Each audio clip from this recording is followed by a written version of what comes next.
Hey my listeners, आ चुके आप लोगों के लिए कॉलेज लव स्टोरी का नेक्स्ट एपिसोड। तो चलिए इसे शुरू करते हैं। अब तक की कहानी में आप लोगों ने सुन लिया था कि ईशान जो इशिका को किसी और कंपनी से कोलैबोरेट करने के लिए मना कर देता है। वहीं आस्था जी भी ईशान को पूरा सपोर्ट देते हुए इशिका को कन्विंस करती हैं कि किसी और कंपनी पे इस तरह से ट्रस्ट करना अच्छा नहीं होगा। इससे बेहतर है कि हम ईशान की कंपनी के साथ ही कोलैबोरेट करके उसी की कंपनी से इन्वेस्टमेंट ले लें। इशिका भी इस बात के लिए एग्री कर जाती है। ईशान और आस्था जी जो आंखों ही आंखों में एक दूसरे को देख देख कर खुश हो रहे थे, क्योंकि ईशान और आस्था जी की प्लानिंग तो कुछ और ही चल रही थी। ईशान जो कहता है, चलो फिर ऑफिस के लिए निकलते हैं, देर हो रही है मुझे भी, मैं भी निकलता हूँ, और ये बोलकर वो जाने लगता है। वहीं इशिका जो आस्था जी से कहती है, आप जाइए ऑफिस, मैं थोड़ी देर बाद आऊँगी। ईशान और साथ ही आस्था जी उसको मुड़कर देखते हैं और कहते हैं। ईशान जो कहता है, क्यों, ऐसा क्या हो गया, कहाँ जाना है तुम्हें? इशिका जो कहती है, मुझे हॉस्पिटल जाना था। ईशान जो कहता है, क्यों, कि क्या हो गया तुम्हें, ठीक तो हो तुम? इशिका जो कहती है, हाँ हाँ ठीक ही हूँ, बस अपने गायनेकोलॉजिस्ट को दिखाना था, पता नहीं क्यों मीटिंग सी फील हो रही है और कुछ खाने का मन भी नहीं कर रहा, अजीब अजीब से डरावने सपने भी आ रहे हैं, सो बस इसीलिए। ईशान जो कहता है, तो फिर मैं भी चलता हूँ ना साथ में, अकेले कैसे जाओगी, फिर बीच में कोई प्रॉब्लम वगैरह हो गई तो? इशिका जो कहती है, नहीं, तुम्हें इतना ख्याल रखने की ज़रूरत नहीं मेरी, मैं रख लूँगी अपना ख्याल, और तुम जाओ ऑफिस अपने। और ये बोलकर वो चली जाती है। आस्था जी जो कहती हैं, हम आपके साथ चलते हैं बेटा, आपको अकेले इस तरह नहीं जाना चाहिए। यशिका जो कहती है, वैसे ज़रूरत नहीं है मुझे। आस्था जी जो कहती हैं, देखो ऑफिस में तुम भले ही मेरी सीनियर होगी, मगर यहाँ नहीं, यहाँ मैं तुम्हारी मॉम हूँ, और मॉम को इस हालत में अपनी बच्ची के साथ रहना ज़्यादा ज़रूरी है, ना कि ऑफिस में रहना।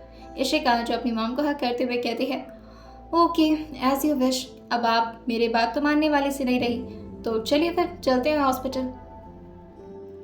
हॉस्पिटल में डॉक्टर जो इशिका की कंडीशन को देखते हुए कहती हैं, well the baby is normal, by the way may I ask the father's name, I have to fill the application ma'am. Ishika जैसे ये सुनती है वो एक बार आस्था जी को देखती है, मगर वो कुछ कह नहीं पाती। वो यही कहने वाली थी कि she is a single parent, but Aastha ji उसके हाथ पर अपना हाथ रखते हुए कहती हैं, ध्रुव कश्यप। जैसे ही आस्था जी ने ध्रुव कश्यप बोला, अचानक ही इशिका की आंखें नम हो जाती हैं। वो डॉक्टर जो फादर्स नेम की जगह ध्रुव कश्यप ही लिख देती है। इशिका जो उस एप्लीकेशन को लेकर के एक बार देखती है और फिर उस पर साइन कर देती है। वो डॉक्टर जो इशिका को अल्ट्रासाउंड का रिपोर्ट दिखाते हुए कहती हैं, ma'am your baby is completely normal and this condition is used to happen with every woman, vomiting and feeling not okay sometimes, mood swings are fine, so you don't have to worry about it. Ishika जो doctor को कहती है, okay thank you, और ये बोलकर वो तुरंत ही उठ जाती है और आस्था जी उसके साथ हॉस्पिटल से बाहर निकल जाती हैं। इशिका जो आस्था जी को देखकर कहती है, आपने ये फादर्स नेम में ध्रुव कश्यप क्यों बोला? आस्था जी जो कहती हैं, सच तो बोलना ही पड़ेगा ना, और वैसे भी क्या फादर्स नेम वो नहीं है, कोई और है? इशिका जो आस्था जी से कहती है, कैसी बात कर रही हैं आप, उनके अलावा और कौन हो सकता है? आस्था जी जो कहती हैं, जब तुम्हें मानना ही नहीं है तो फिर किसी और का नाम लिखवा लो। इशिका जो कहती है, सिंगल पेरेंट नहीं हो सकती है क्या कोई मॉम? इशिका की बात सुनकर आस्था जी कहती हैं, अभी ध्रुव जी मरे नहीं हैं इशिका। आस्था जी जो पीछे मुड़कर देखती हैं तो इशिका अपनी ही जगह पर खड़ी हो गई थी, और साथ ही उसकी आंखों से आंसू अब उसके गाल पर गिरने लगे थे। आस्था जी जो उसकी तरफ आगे बढ़ती हैं और उसको पकड़ते हुए कहती हैं, तुम ठीक तो हो बेटा? इशिका जो कहती है, आप ऐसा कैसे कह सकती हैं मॉम, आपने ध्रुव सर के बारे में इस तरह की बातें कैसे कर दी?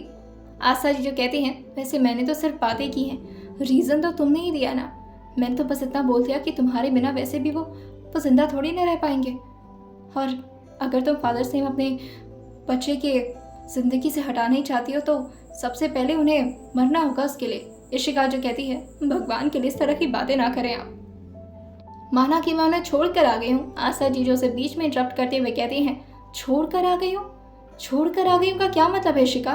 तुम्हें पता भी है उनकी इस वक्त क्या हालत होगी? जहाँ तक मुझे पता है ध्रुव जी तुम्हारे बिना नहीं रह सकते, और तुम हो कि तुम्हें कोई फर्क ही नहीं पड़ता, तुम अपनी कंपनी में बिजनेस में एकदम से बिजी हो गई हो। इशिका जो कहती है, आप सच्चाई नहीं जानती, जिस दिन जान जाएंगी ना आपको समझ आएगा कि वो कैसे इंसान है। आस्था जी जो कहती हैं, अच्छा हुआ कि मुझे सच नहीं पता, और मुझे कोई सच जानना भी नहीं है जिससे मैं किसी को इतना हर्ट कर दूं। तुम्हारे बिना कौन सा बहुत अच्छे से वो जी ही रहे होंगे, जिंदा लाश बन गए होंगे वो इस वक्त। लेकिन तुम्हें क्या, तुम्हें तो अपनी मॉम का बिजनेस संभालना है, अपनी ज़िंदगी में आगे बढ़ना है। इशिका जो कहती है, हाँ तो मैं ये सब भी सिर्फ उन्हीं की वजह से कर रही हूँ। उन्हें पसंद था ना कि मैं इंडिपेंडेंट बनूँ, तो बन तो रही हूँ मैं इंडिपेंडेंट। अब भी आपको प्रॉब्लम है। आशा जी जो कहती हैं, इंडिपेंडेंट बनने के लिए बोला था उन्होंने, ये नहीं कि उन्हें खुद ही छोड़ दो तुम। इशिका जो कहती है, शौक से नहीं छोड़ा है मैंने उन्हें, और वैसे भी मेरे बच्चे के लिए माहौल ठीक नहीं होगा, उनके साथ रहना मतलब मेरे लिए रिस्की हो सकता है। आशा जी जो मुस्कुराते हुए कहती हैं, जिसने तुम्हें सारे प्रॉब्लम से बचाया, हर एक खतरे से तुम्हें बचाया, खुद की जान को जोखिम में डालकर बचाया, तुम्हें उससे रिस्क होगा इशिका। इशिका भी इस बात को सोचने पर मजबूर हो गई थी, मगर आस्था जी और उसे परेशान नहीं करना चाहती और उसके हाथ को पकड़ती हैं और कहती हैं, तुम चलो, तुम इस वक्त ठीक नहीं हो और इस तरह तुम्हारा खड़ा रहना ठीक नहीं होगा, चलो आ जाओ। और ये बोलकर वो इशिका को कार में ले आती हैं। इशिका जो पूरे दिन इसी बारे में सोच रही थी जो आस्था जी ने उससे कहा था। क्या सच में ध्रुव की हालत इतनी बुरी हो चुकी होगी? इस बारे में इशिका ने कभी सोचा क्यों नहीं? इशिका को कभी ध्रुव के लिए बुरा लगता तो कभी आस्था जी के लिए, क्योंकि आस्था जी सिर्फ ध्रुव को जानती थी, राजवीर कश्यप को नहीं। जिस रूप को इशिका ने देखा था उस रूप से अभी भी इशिका को डर लगता था। ईशान जो अपने भाई को इस बारे में इन्फॉर्म करना चाहता था कि उन्हें अब न्यूयॉर्क आना ही पड़ेगा, मगर वो रीज़न नहीं बताना चाहता था कि वो इशिका के कंपनी से कोलैबोरेट कर रहा है। वो बस अपने भाई से कहता है, हेलो भाई। दूसरी तरफ से ध्रुव जो सब कुछ जानते थे मगर वो सिर्फ नॉर्मली बात करते हैं, वो ईशान से कहते हैं, बोलो। ईशान जो कहता है, भाई एक सीरियस प्रॉब्लम आ गई है कंपनी में। एक्चुअली एक दूसरी कंपनी है जिस पर मुझे ट्रस्ट करने में थोड़ा सा प्रॉब्लम हो रही है। एक्चुअली मैं चाहता हूँ कि आप आकर के सारी डीलिंग वगैरह कर लेते तो बहुत अच्छा रहता। कंपनी प्रॉफिटेबल है हमारे लिए, पर क्या हमारी उस कंपनी के साथ कोलैबोरेशन अच्छी रहेगी या नहीं, इस बारे में मैं चाहता हूँ आप खुद ही बात कर लें। ध्रुव जो ईशान से कहते हैं, तुम CEO हो कंपनी के, तुम सारे डिसीजन अब खुद ले सकते हो। ईशान जो कहता है, नहीं भाई, अभी तो मैं सिर्फ बिगिनर हूँ, अभी तो मैंने स्टार्ट किया कंपनी हैंडल करना, कुछ महीने ही हुए हैं मुझे, और वैसे भी मैं कंपनी के लिए इतना बड़ा डिसीजन अपने मन से तो नहीं ले सकता ना। ध्रुव जो कहते हैं, तुम्हें अकेले ये सारे डिसीजंस लेने की ज़रूरत नहीं है, तुम्हारे पास अपनी टीम मेंबर है, तुम उनसे डिस्कस करो, मीटिंग करो और वो लोग जैसा कहते हैं वैसा करो। ईशान जो कहता है, अरे भाई को कैसे मनाऊं, आखिर उनका आना ज़रूरी है यहाँ पर। ईशान की बात सुनकर ध्रुव जो कहते हैं, कुछ कहा है तुमने? ईशान जो कहता है, नहीं नहीं भाई, वो मैं ये कह रहा था कि आप बहुत ही ज़्यादा एक्सपीरियंसड है इस मामले में, और वैसे भी भाई बिजनेस का मामला है, आप इस तरह से मजाक नहीं करिए ना। ध्रुव जो कहते हैं, ईशान तुम कहना क्या चाहते हो? ईशान जो कहता है, आपको यहाँ पर आना पड़ेगा भाई, न्यूयॉर्क, वैसे भी कितनी ही दूरी है, अगर आप प्राइवेट जेट से आएंगे तो ज़्यादा टाइम नहीं लगेगा। ध्रुव जो कहते हैं, ईशान समझ नहीं आ रही तुम्हें बात, मैं नहीं आ सकता न्यूयॉर्क। ईशान जो कहता है, भाई समझ आप नहीं रहे, आपको आना पड़ेगा।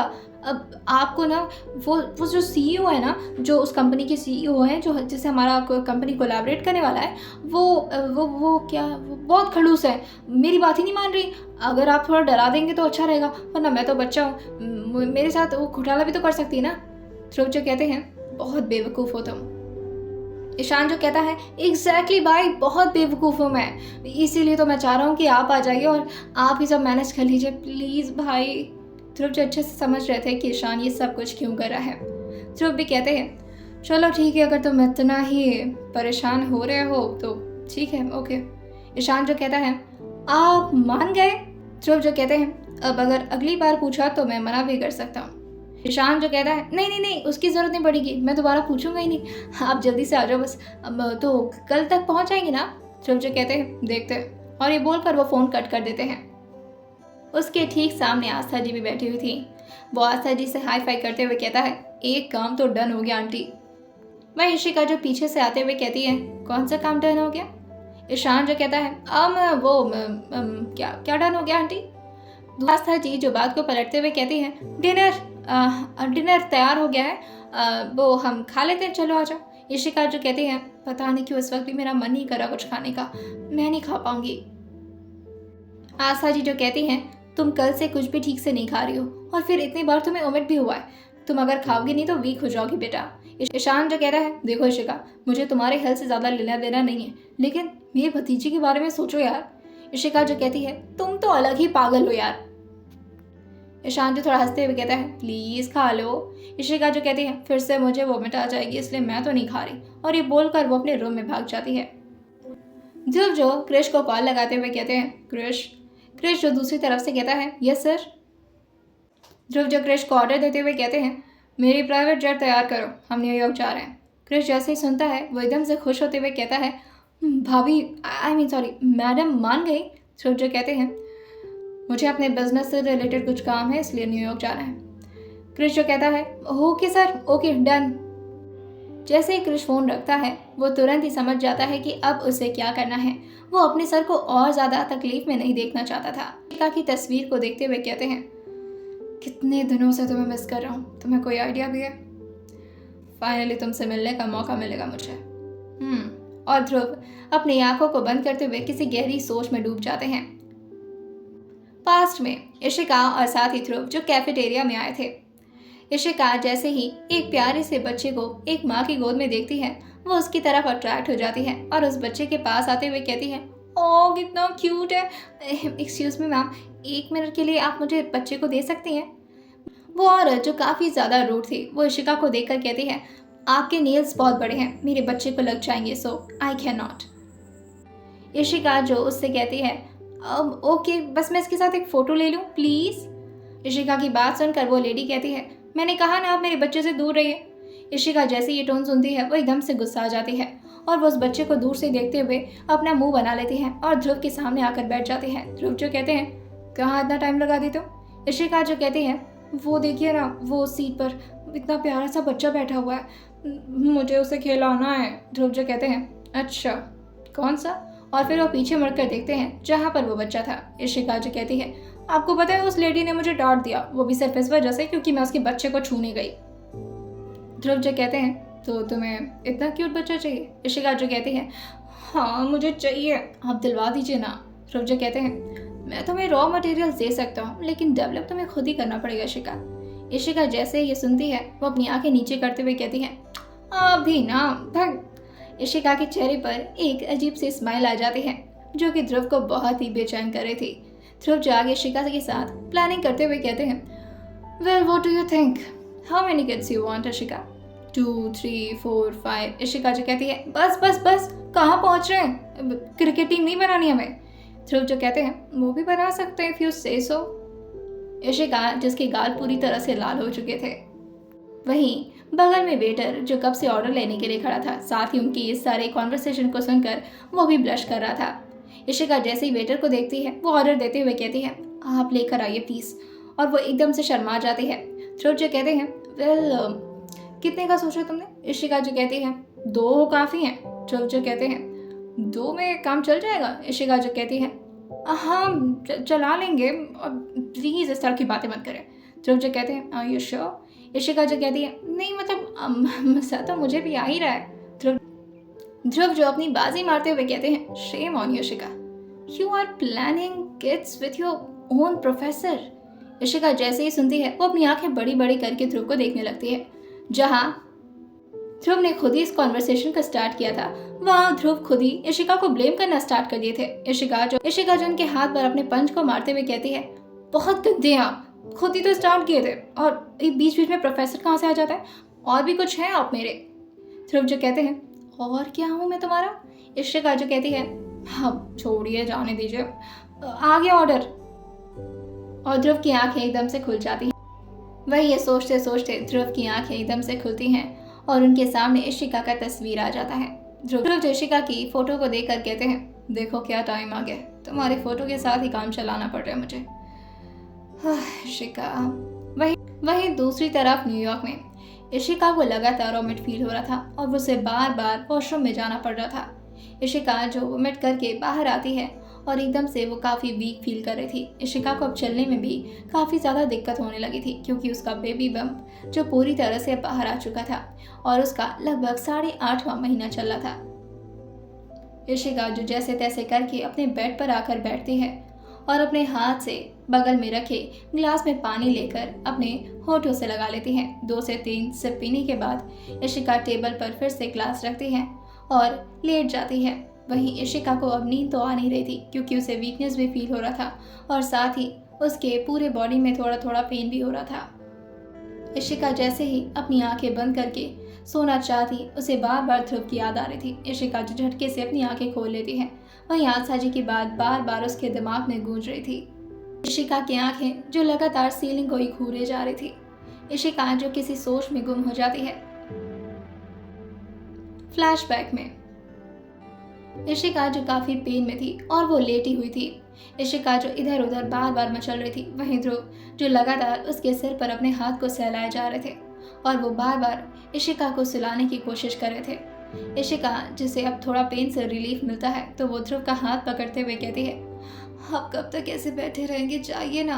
ध्रुव जो कहते हैं, कैसे जाऊं मैं तुम्हें इस हालत में छोड़कर इशिका। इशिका जो कहती है, इतनी भी कोई बुरी हालत नहीं है, बस थोड़ा बहुत पेन ही तो हो रहा है।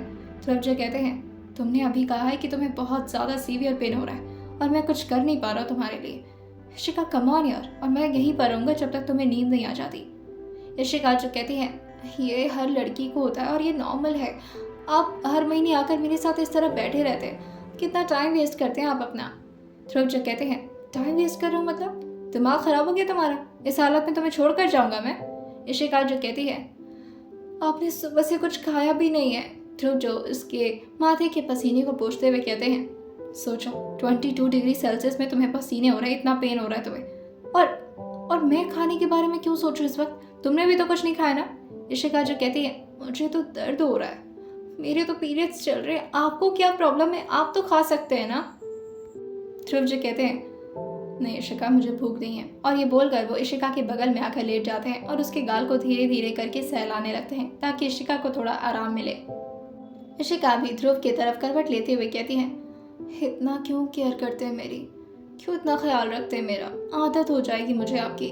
ध्रुव जो उसके माथे पर धीरे से किस करते हुए कहते हैं, केयर तो तुम करती हो, इतने पेन में भी तुम्हें मेरा ख्याल आ रहा है कि मैंने कुछ खाया है नहीं। तुमने खुद ही सुबह से ठीक से ना तो कुछ खाया है ना तो कुछ पिया है, लगातार ओमिट पे ओमिट किए जा रही हो।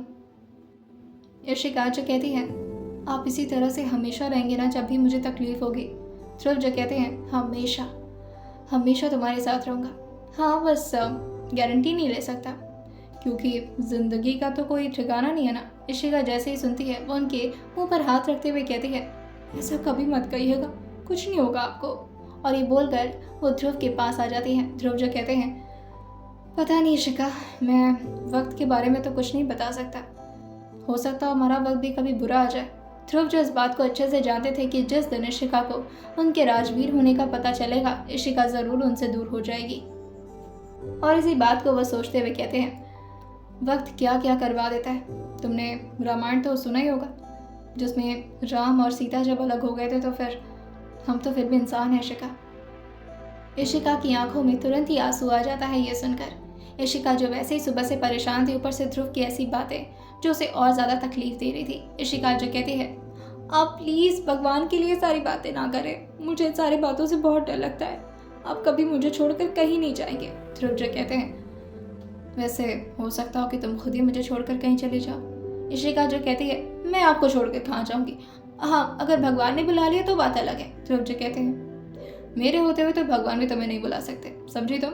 इशिका जो कहती है, भगवान से डील करके आए क्या। ध्रुव जो कहते हैं, डीलिंग करके आया हूँ कि जब तक मैं नहीं आपके पास आ जाऊँगा, मेरी बीवी को बिल्कुल भी आप बुलाने की सोचेगा मत। इशिका जो कहती है, और भगवान जी मान गए। ध्रुव जो कहते हैं, मानते कैसे नहीं, इतना प्यार से रिक्वेस्ट जो किया था मैंने, और उन्हें भी पता है तुम्हारे बिना मेरी जान वैसे भी अधूरी है, अगर तुम मुझसे दूर हो गई तो मैं तो वैसे ही मर जाऊँगा। Ishika flashback over. इशिका जैसे ही इस बात को याद करती है कि ध्रुव ने उससे ये कहा था कि जब भी ध्रुव से वो अलग होगी, ध्रुव की जान पूरी तरह से इशिका में है और वो एकदम से टूट जाएंगे। इशिका की आंखें भर आती हैं और इशिका अपनी आंखों को सीलिंग से हटाकर इधर उधर करने लगती है। उसकी आंखों के आंसू जो उसकी आंखों से गिरकर तकियों को भिगो रहे थे। इशिका जो करवट लेकर इधर उधर मचलने लगती है। इस वक्त भी उसे वैसे ही पेन हो रहा था, मगर ध्रुव इस वक्त उसके साथ नहीं थे। इशिका जो कहती है, आपने वादा किया था कि आप मेरे हर तकलीफ में मेरे साथ रहेंगे, आज आप मेरे साथ नहीं हैं, क्यों। वहीं दूसरी तरफ ध्रुव जो इशिका को स्क्रीन में देखते हुए कहते हैं, तुमने मुझे खुद से अलग कर दिया इशिका, लेकिन ऐसा नहीं कि मैं तुम्हारे साथ नहीं हूँ, हाँ, मैं तुम्हारे सामने नहीं हूँ, मगर हर वक्त मेरा साथ तुम्हारे साथ ही रहता है। तुम इस बात को महसूस नहीं कर पाती, पर बहुत जल्दी मैं तुम्हारे सामने भी आने वाला हूँ और फिर मैं तुम्हें छोड़कर कभी नहीं जाऊँगा और ना तुम्हें जाने दूंगा शिका। आइए जानते हैं क्या होने वाला है ध्रुव और ऋषिका के इस कहानी का एंड। क्या वो दोनों एक दूसरे के साथ कभी खुश खुश रह पाएंगे या जिंदगी भर वो लोग ऐसे ही बिछड़ कर रह जाएंगे। आइए जानते हैं इसे आने वाले एपिसोड में और सुनते रहिए mister and Mrs psychologist college की प्यारी सी लव स्टोरी सिर्फ और सिर्फ स्टोरी विद सौम्य के साथ।